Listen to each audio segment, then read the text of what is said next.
What's going on, guys? This is Martyrs Brigade 99 coming to you once again with another session of Bloodborne commentary.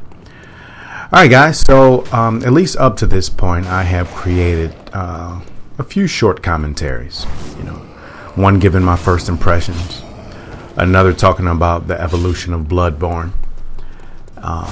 In this particular video I actually want to talk about some of the negative things. Now keep in mind, this is not going to be a beatdown on Bloodborne because I'm actually pretty optimistic.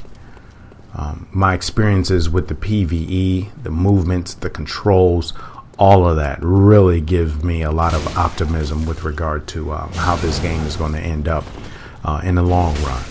However, no matter how optimistic one may be, you cannot deny that there are some things, at least in my opinion, that could be improved upon. Right, so in this particular video I want to talk about just a few things as it relates to PvP in particular. Now, in my first impressions, one thing that I did bring up was the existence of a backstab without really being able to conduct a backstab. Now, shortly after there was a video out wherein a guy was able to backstab, right? And then conveniently after, and I believe he was streaming, conveniently right after he got the backstab, he made a comment, "Oh, you see, you can do backstabs." Well, I mean, that video was pretty misleading. If you guys watch the video for yourselves, what you will see is a situation wherein a person was down. I believe he just got parried or riposte or something like that. I don't have the video in front of me. But as his opponent got up and tried to escape, he basically got stuck on the environment. So in his efforts to get away, the streamer or the uploader was able to hit him with a strong attack R2. And that enabled him to BS. It wasn't because the guy had his space and timing right. It wasn't because the guy was so damn OP, he's just about his BS business. No, he was able to do it because the person couldn't escape. That's not what I'm talking about. My issue with having a BS but not really having one is the fact that why have a mechanic that can't be used, practically speaking. So I don't really need to reiterate that point because I spoke about it briefly in my first impressions video. Now, another thing that I want to talk about, I think we have really lost the sense of immersion. Now, I already know a lot of people will say that this game is all about PvE with an option for PvP. That I agree with. But you cannot deny that there is a sense of immersion when you basically a sense of immersion when you have both elements together. Yes, you can PvE, but at the same time, in previous Souls games, it was nothing more exciting, at least in my personal opinion, than to be playing along and all of a sudden flashing across the screen, you've been invaded. Now we have the bells going on.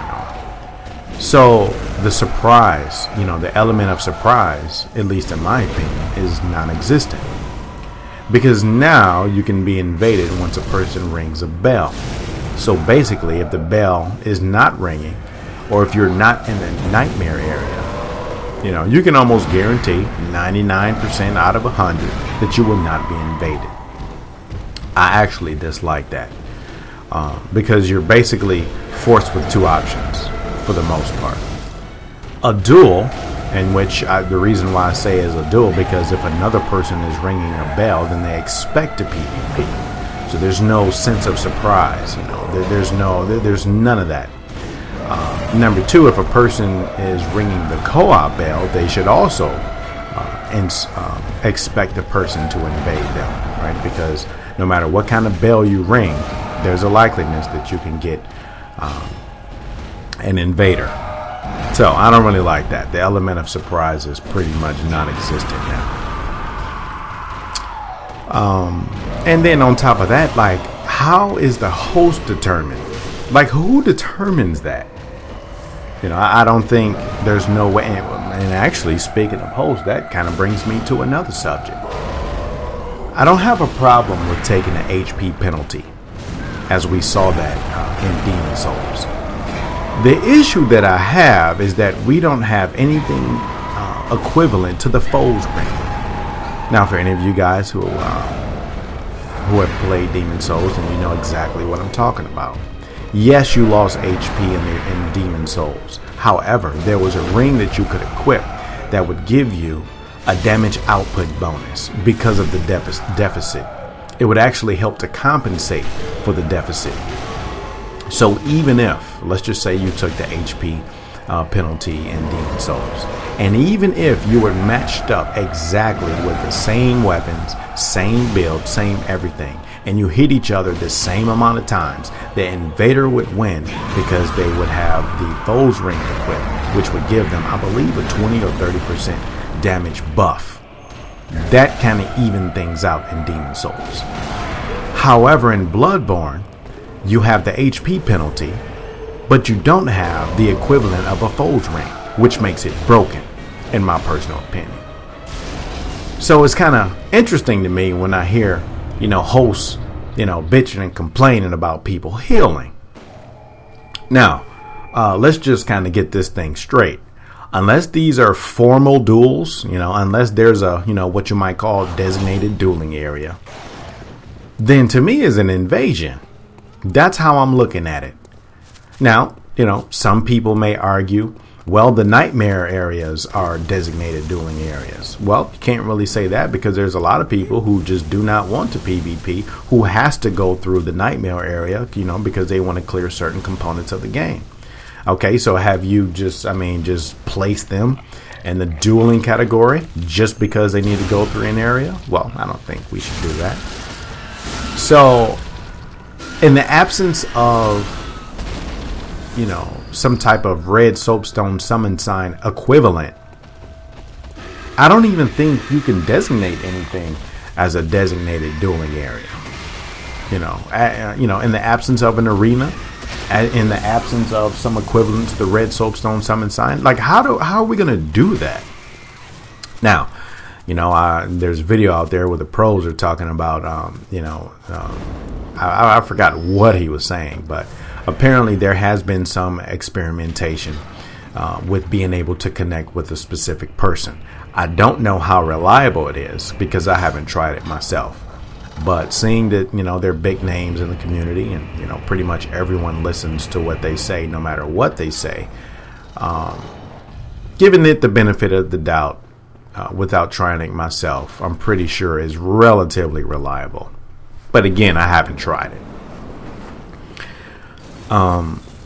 So that's one of my, because I heard, I've had a few comments where people ask, Yo Brigade, what's your feeling on the HP penalty for invaders? I think it's bullshit, personally, because we don't have a foes ring or anything equivalent.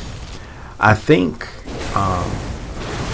in order to improve the PvP, at least in some ways, to the extent that we get a future DLC, we need to get a foes ring equivalent in this game.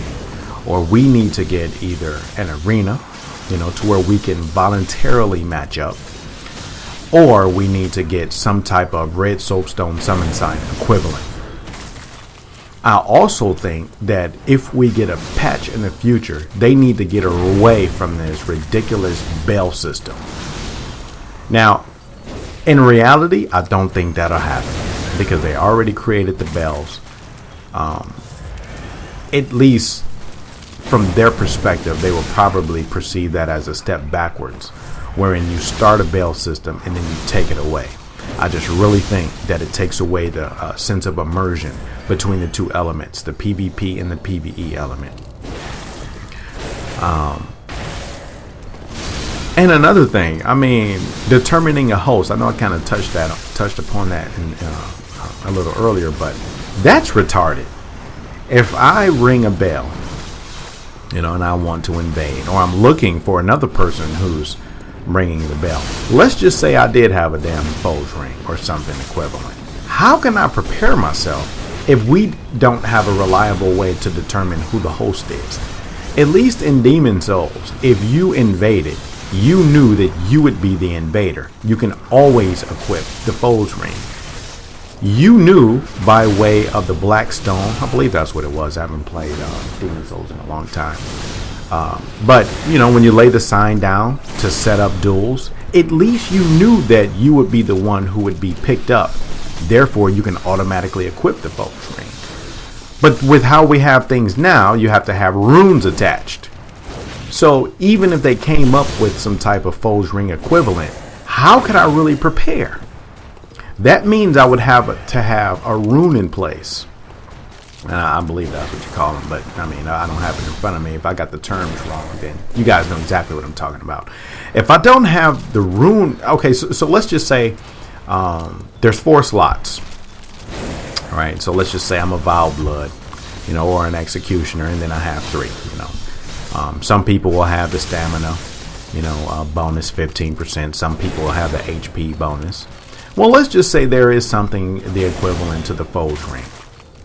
Well, let's just say, you know, given the bell system the way we have it now, you know, I'm ringing my red bell, but I end up being a host.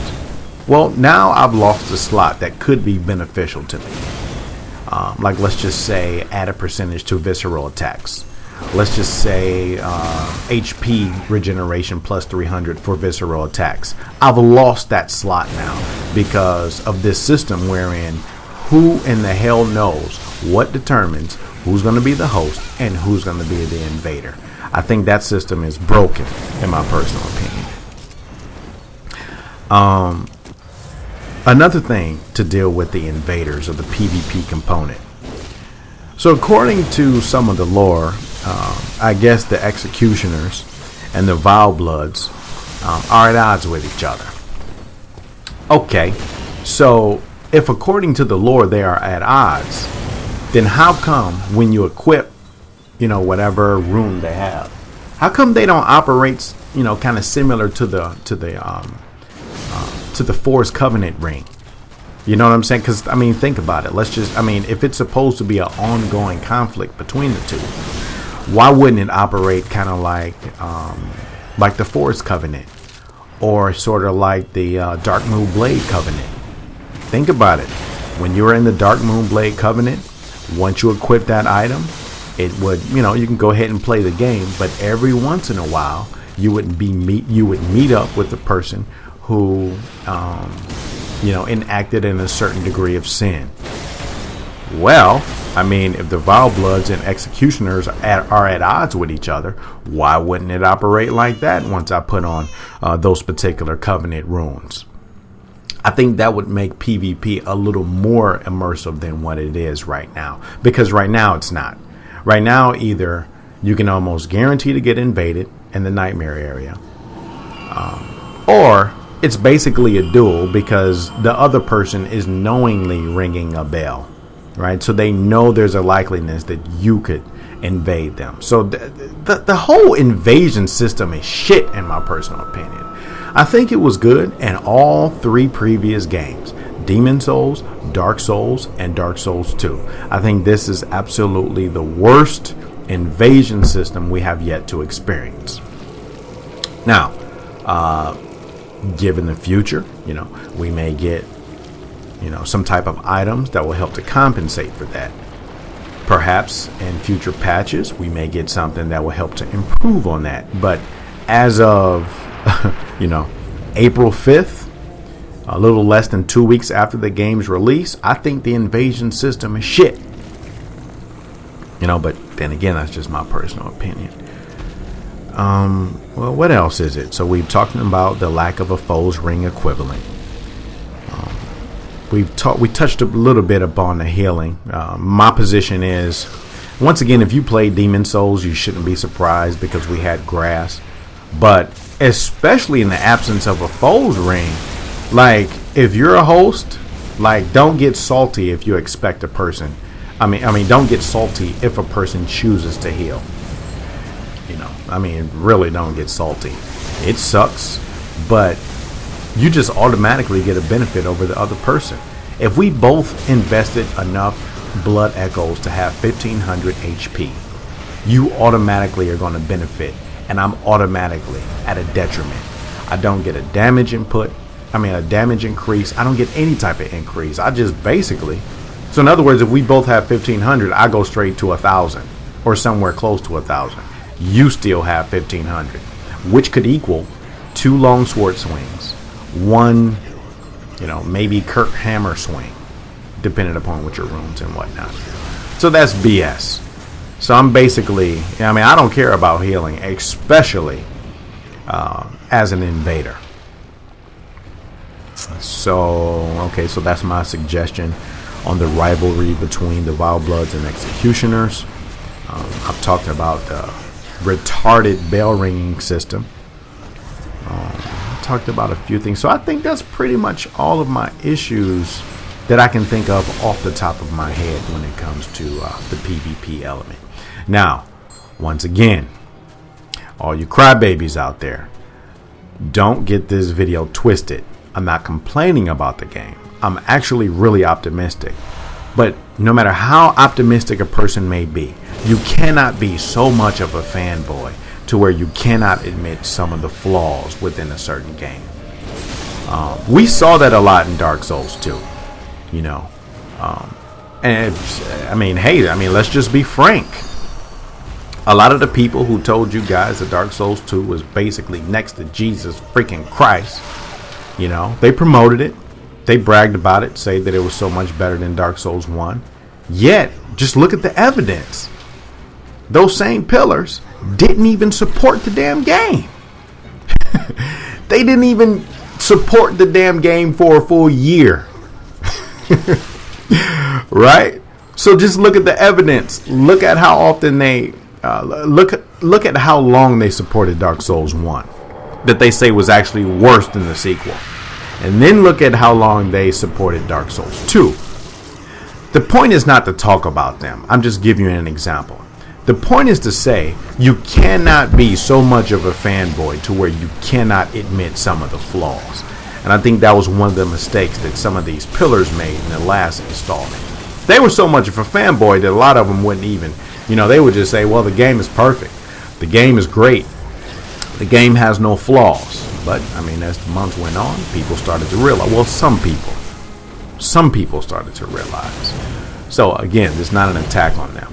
I'm just saying that no matter what the title is, Dark Souls 1, Demon Souls, Dark Souls 2, or Bloodborne, no matter how optimistic you are, for which I'm really optimistic because I love the game so far, but I cannot ignore the flaws. Right, so those are my issues so far in PvP. If you guys have any issues, go ahead, voice them. Let's have a conversation about it. And hey, until next time, Martyrs Brigade is